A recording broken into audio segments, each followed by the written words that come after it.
آج ہم آپ کو یہ بتائیں گے کہ میدان تیہ کس میدان کو کہا جاتا ہے۔ میدان تیہ میں بنی اسرائیل کتنے برس تک رہے تھے؟ بنی اسرائیل نے کون سی ایسی نافرمانی کر دی تھی جس کی وجہ سے انہیں میدان تیہ میں کئی سالوں تک رہنا پڑا تھا؟ بنی اسرائیل میدان تیہ میں کئی سالوں تک کیوں بھٹکتے رہے تھے؟ یہ بات ہے اس وقت کی کہ جب فرعون دریائے نیل میں غرق ہو گیا اور تمام بنی اسرائیل مسلمان ہو گئے، اور حضرت موسیٰ علیہ السلام کو یہ اطمینان ہو گیا کہ تمام بنی اسرائیل مسلمان ہو گئے، تو حضرت موسیٰ علیہ السلام کو اللہ تعالی نے حکم فرمایا کہ آپ بنی اسرائیل کا پورا لشکر لے کر بیت المقدس میں داخل ہو جائیے۔ اس وقت بیت المقدس پر قوم عمالقہ کا قبضہ تھا، اور قوم عمالقہ بہت بدترین کفار تھے۔ قوم عمالقہ اس قوم کو کہا جاتا تھا جو بہت ہی طاقتور اور نہایت ہی ظالم لوگ تھے،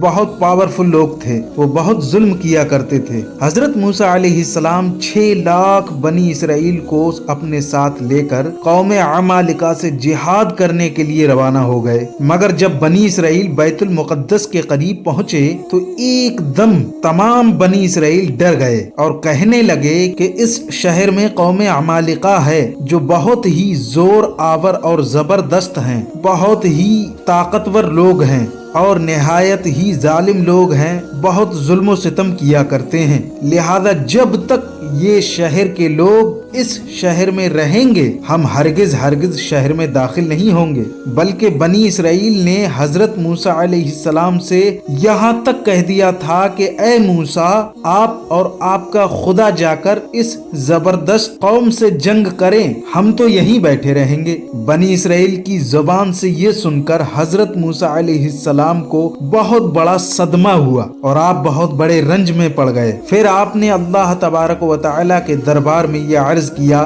جس کو قرآن شریف میں بیان کیا گیا ہے، اور اس کا ترجمہ یہ ہے: اے رب میرے، مجھے اختیار نہیں مگر اپنا اور اپنے بھائی کا، تو ہم کو ان بے حکموں سے جدا رکھ۔ جب یہ حضرت موسیٰ علیہ السلام نے اللہ تبارک و تعالیٰ سے عرض کیا تو اللہ تعالیٰ نے اپنے غضب و جلال کا اظہار کرتے ہوئے فرمایا، جس کو قرآن مقدس نے ذکر کیا ہے، اس کا ترجمہ یہ ہے: تو وہ زمین ان پر حرام ہے، 40 برس تک بھٹکتے پھریں زمین میں، تو تم ان بے حکموں کا افسوس نہ کھاؤ۔ اس کا نتیجہ یہ ہوا، جب اللہ تعالیٰ نے حضرت موسیٰ علیہ السلام سے یہ فرمایا، اس کے بعد 6 لاکھ بنی اسرائیل ایک میدان میں 40 برس تک بھٹکتے رہے، مگر اس میدان سے باہر نہ نکل سکے۔ اللہ رب العزت نے یہ اس نافرمانی کرنے کی سزا ان بنی اسرائیل کو دی تھی جو بنی اسرائیل نے حضرت موسیٰ علیہ السلام سے کی تھی، اور اسی میدان کو